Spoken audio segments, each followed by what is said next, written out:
ওই ফকিন্নির বাচ্চার কাছে 50 কোটি টাকা আসলো কিভাবে? ফকিন্নির বাচ্চা 50 কোটি টাকা, ওর অফিসার প্রতিদিন অফিসারের কাছে 50 কোটি টাকা আসতো, গুনতে পারবে 50 কোটি টাকা? 24 তারিখ সকালবেলা আমি হসপিটাল থেকে রিলিজ নিয়ে বাসায় এসে শরীর অনেক দুর্বল ছিল, তখন আমি ওষুধ খেয়ে ঘুমের ট্যাবলেট খেয়ে ঘুমাইতেছি। হঠাৎ করে রাত্রেবেলা উঠে দেখতেছি কি আমার আম্মু কান্নাকাটি করতেছে, রুম ভর্তি পুলিশ আর আর্মি। তা আমি যখন ওনাদেরকে জিজ্ঞেস করলাম আপনারা কেন আসছেন, ওনারা বললো আপনার বিরুদ্ধে সার্চ ওয়ারেন্ট আছে। তা আমি পরে বললাম সার্চ করেন। ওনারা লবণের প্যাকেট খুলে 50 কোটি টাকা খোঁজে, ওনারা বিছনার চাদর উঠে 50 কোটি টাকা খোঁজে। যাই হোক, পরে আমাকে ওনারা নিয়ে গেল, তখন প্রায় রাত 2টা বাজে। নিয়ে যাওয়ার পরে যখন থানায় আমাকে হস্তান্তর করা হলো, আমি টঙ্গী পূর্ব থানায় আমাকে নিয়ে যাওয়া হয়েছিল। যদি আমার মামলাটা কালিয়াকৈর থানায়, টঙ্গী পূর্ব থানায় যখন নিছে, যে পুলিশগুলা আমাকে দেখে সবসময় আপু বলে সম্মান করতো, তাদেরকে একবার রিকোয়েস্ট করছিলাম পা পর্যন্ত ধরে যে আমাকে জেলের ভিতরে রাখে না, আমাকে একটু বাইরে বসান, এই জেলের ভিতরে রাখলে আমি মরে যাব। জেলের অবস্থা এত খারাপ ছিল। ওনারা আমাকে যে ব্যবহারটা করছে আমার সাথে, যাই হোক এই বিষয়ে বাদই দিই। তারপর যখন আমাকে কোর্টে নেওয়া হইলো, আমার আম্মু এমন একজন মানুষ, সে মানে বাড়ি থেকে বাজার পর্যন্ত চিনে না। আমার বাবা জামাতে গেছে 4 মাসের জন্য, আমার মার পাশে কেউ ছিল না। আমার মা সবার দাঁড়ে দাঁড়ে ঘুরছে কিভাবে আমার মেয়েকে বের করব, কোন ইকুল ধরবো, কিভাবে কি করব। 3 দিন পর দেবদূতের মতো অপু ভাই আসছে, গাজীপুরের আহ্বায়ক, অনেকেই আসছে, অপু ভাই, রাশেদ ভাই, রুদ্র ভাই, মহিন ভাই, মসিন ভাই, তাদেরকে আন্তরিকভাবে ধন্যবাদ, তারা আমাকে অনেক হেল্প করছে। কিন্তু আমি 11 দিন জেলে থাকায় যে পরিমাণ নির্যাতিত হয়েছি, আমার রিমান্ড 2বার হয়েছিল। প্রথম যখন আমি বৃহস্পতিবার মহিলা গাজীপুর জেলা কারাগারে যাই, রবিবার আমার জামিন দেওয়া হয় ম্যাজিস্ট্রেট কোর্টে, তখন ওইখান থেকে জামিন নামঞ্জুর করে রিমান্ড দেওয়া হয় আমাকে।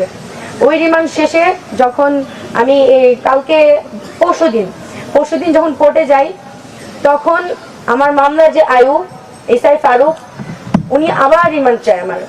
উনি এভাবে রিমান্ড চাওয়ার জন্য আমি ভাবছি এবার রিমান্ড হবে না, এবার আমার জামিনটা হয়ে যাবে, কারণ 12 তারিখে আমার এক্সাম। কিন্তু উনি রিমান্ড চাওয়ার পরে আমার উকিলরা বেশ কিছু প্রমাণ দেখায়, আমি আমার পক্ষে আমার যথেষ্ট নির্দোষ হওয়ার প্রমাণ আছে। ম্যাজিস্ট্রেট যখন আয়োকে জিজ্ঞেস করে এজাহার নামা ছাড়া কি 1 নম্বর বিবাদীর পক্ষে আর বিপক্ষে কোনো প্রমাণ আছে, উনি আমার আয়ু বলে যে না, কোনো প্রমাণ নাই। আমার পক্ষে সমস্ত প্রমাণ যখন আমার উকিলরা ম্যাজিস্ট্রেট কাছে দেয়, ম্যাজিস্ট্রেট তাও আমার 2 দিনের রিমান্ড মঞ্জুর করে। আমার রিমান্ড মঞ্জুরে আমার কোনো কষ্ট ছিল না। আমার 12 তারিখে পরীক্ষা, সেই পরীক্ষাটা দেখানোর পরে উনি আমার জামিন মঞ্জুর করে। তারপর আমার ভাইয়েরা ওইখানে যথেষ্ট আমার জন্য করছে, ওনারা না থাকলে হয়তো বা আমার রিমান্ড কখনোই এরকম না মঞ্জুর হয়ে জামিন হইতো না। ওনাদেরকে আন্তরিকভাবে অনেক ধন্যবাদ।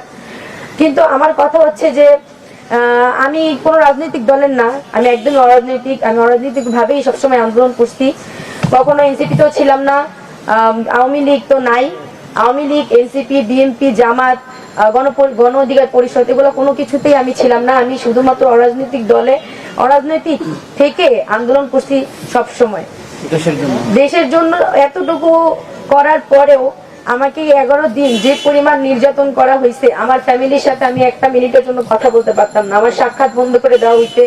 আমি বাইরে কি হইতেছে, আমার মা কার কাছে যাইতেছে কিচ্ছু জানি না। একদিন অনেক কষ্ট করে স্যারের একজন, ওই যে ওখানে একজন স্যার আছে, ওনার পায়েটায় ধরে টাকা দিয়ে আমার মার সাথে আমি একদিন দেখা করতে পারছি। সেই দিন আমার মাকে আমি একটা কথা বলছিলাম, আম্মু এটা দুনিয়ার জাহান্নাম। তারপর আম্মু আমাকে আশ্বাস দিয়ে আসছে যে আমি তাড়াতাড়ি বের হব।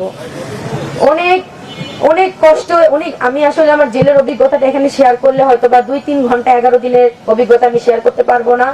আর আমার শরীরের অবস্থাও খুবই খারাপ। আমি এখানে আসছি শুধুমাত্র আপনাদের প্রশ্নে কিছুটা উত্তর দেওয়ার জন্য। আমি কিছু জিনিস হাইলাইট করি। যখন দুর্জয় বাংলাদেশ প্রতিদিনের সাংবাদিক, যদিও বাংলাদেশ প্রতিদিন থেকে ওকে বের করে দেওয়া হয়েছে, এখন কালবেলা সাংবাদিক, কিন্তু যখন আমার সাথে মামলায় এরকম হয়েছিল তখন উনি বাংলাদেশ প্রতিদিনের সাংবাদিক ছিলেন।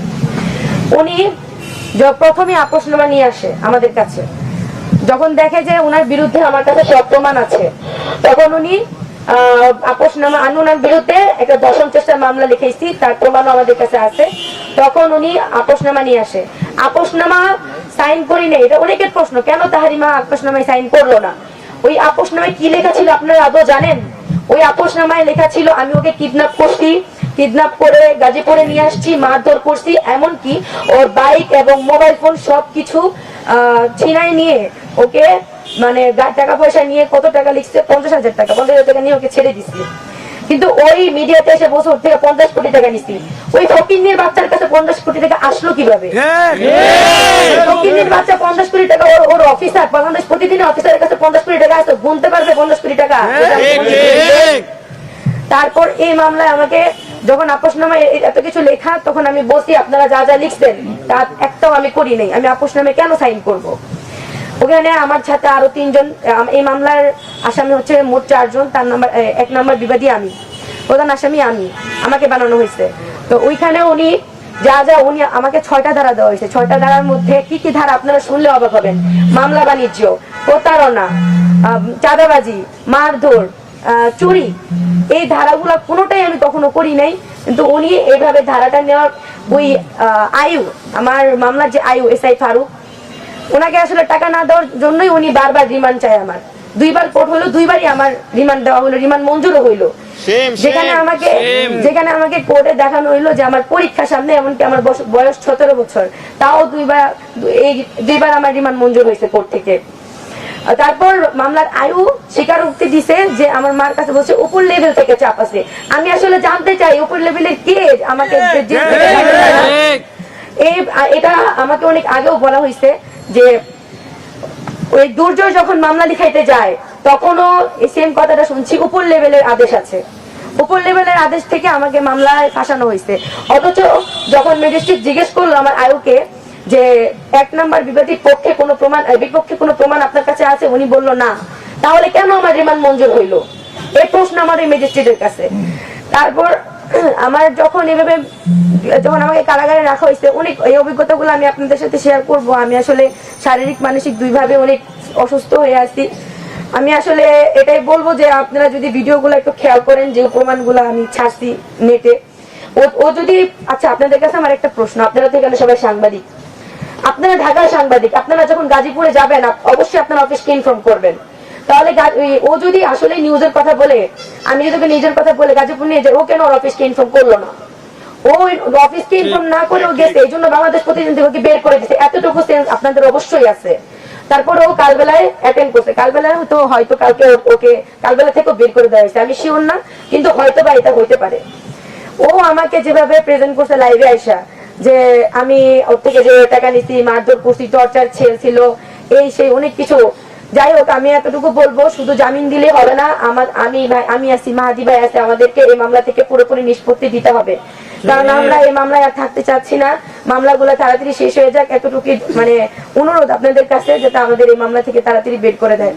আরেকটা কথাই বলবো, শেষ কথা, যে হচ্ছে আমি আমার সহযোদ্ধা ভাইরা যা মানে যা বাইরে আমার জন্য যা করছে তার জন্য অত্যন্ত ধন্যবাদ।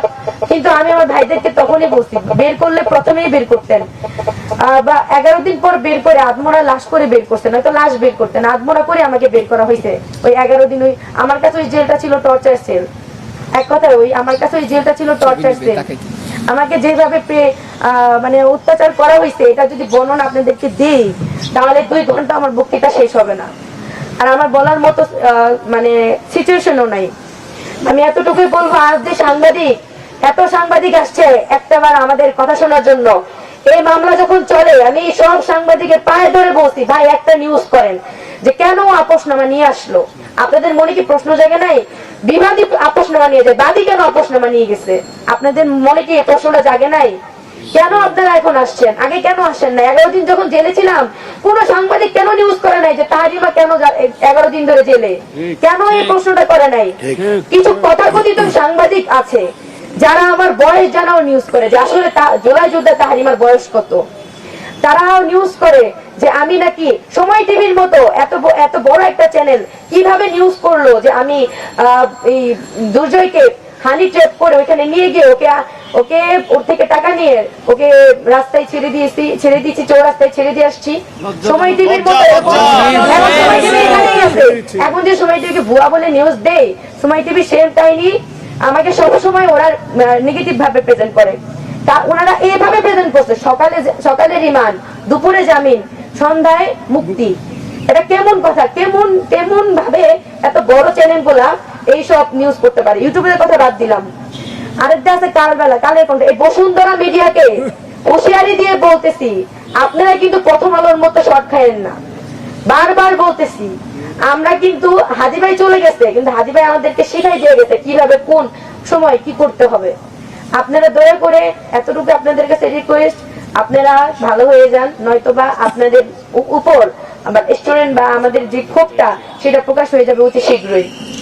আমাদের আসলে জেলে নেওয়ার ব্যাপারটা, আরেকটা কথা, আমার সাথে জেলে আরেকটা মেয়ে ছিল, সে হচ্ছে জগন্নাথ ইউনিভার্সিটির স্টুডেন্ট, তানজিলা তাবাসসুম, অর্থনীতি নিয়ে পড়তেছে সেকেন্ড ইয়ারে।